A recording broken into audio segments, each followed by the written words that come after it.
जं ब्रह्मा वरुणेन्द्र रुद्रमरुतः स्तुन्वन्ति दिव्यैस्तवैर्वेदैः साङ्गपदक्रमोपनिषदैर्गायन्ति जं सामगाः ध्यानावस्थित तद्गतेन मनसा पश्यन्ति जं योगिनो यस्यान्तं न विदुः सुरासुरगणा देवाय तस्मै नमः। ओडिशार प्रिय भाई भौणी ज्ञानी गुणी संस्कृति प्रेमी सज्जन मंडली प्रिय छात्र छात्री समस्त को मु आज पवित्र आसर को स्वागत करुछि और समस्तंकर सुख समृद्धि कामना करुछि। आजिर आसर रे पवित्र श्रावण मासरे पालित हेउथिबा चित्तौ अमावास्या संपर्क रे किछि आलोचना करिबा। आम समाज रे ओ दैनंदिन जीवन रे अमावास्या तिथि गुड़िकर यथेष्ट गुरुत्व रही।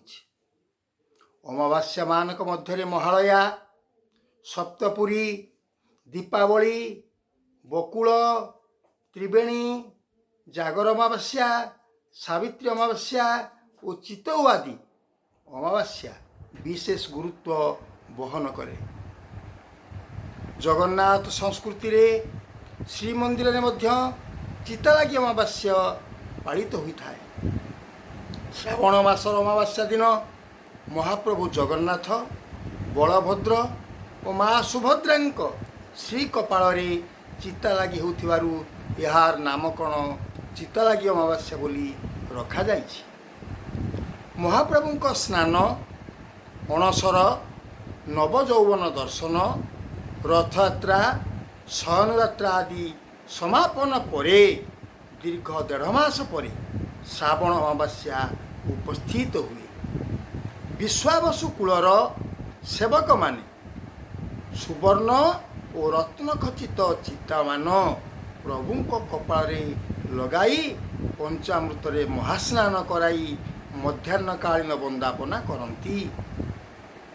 चितालागी अमावास्याटी जगन्नाथ ललाट भूषण यात्रा बोली कह जाए।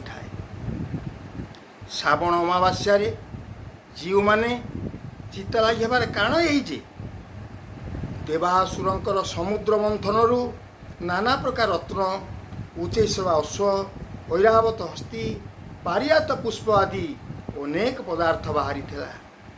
आम शास्त्र कहे गणेश मोदकांक्षी, अलंकार प्रिय हरि, पारिधारा प्रिय रुद्र, नमस्कार प्रिय रविम, घृतधारा प्रिय बह्नि, पंचक्रिया भूषुराचरण। भगवान विष्णु अलंकार भूषण प्रिय हेतु से यही दिन रत्नचिता मान ललाटरी मंडित हुंती और चितौ पिठा खाई था। ओडिशा एक कृषिभित्तिक राज्य, तेणु ओडिशार पुरपल्ली रे चितौ पिठा देवदेवी को अर्पण करा जाए। पुनश्च कृषक माने बिल मानकर हल करने पूर्वर गेंडा, कोचिया, शामुका और जलचर साप मानक संतोष निमित्त स्वादिष्ट चितौ पिठा नदी, नाल, पोखरी आदि स्थान रे अर्पण करिथांती। ओडिशार केतक जिल्ला रे उक्त अमावास्या को गेंडा कटा अमावास्या बोली मध्य कहिथांती। यही समय रे समुद्र जुआरिया जोगु बढ़ी हेबार आशंका थाए। चितौ पिठा को जल रे अर्पण करी जलदेवता वरुण को मध्य संतुष्ट करा जाई थाए। महाप्रभु श्री जगन्नाथ 56 भोग मध्यरु चितौ पिठा मध्य गोटिए स्वादिष्ट पिठा। एथिपाई 56 भोगर गोटिए पदरे कहा जाइछि।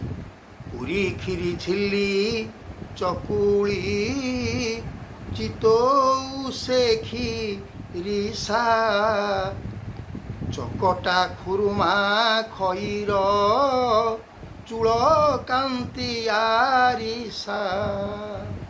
आसंतु आज यही पवित्र दिन को आनंद रे पालन करने संगे संगे बन्या प्रकोपरू रक्षा पाई महाप्रभु निकट रे प्रार्थना करिबा।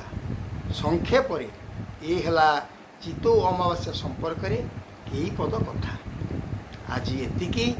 ପରବର୍ତ୍ତୀ ପ୍ରସଙ୍ଗ ନିମିତ୍ତ ଅପେକ୍ଷା କରିବାକୁ ଅନୁରୋଧ ରହିଲା। ନମସ୍କାର। ଜୟ ଜଗନ୍ନାଥ।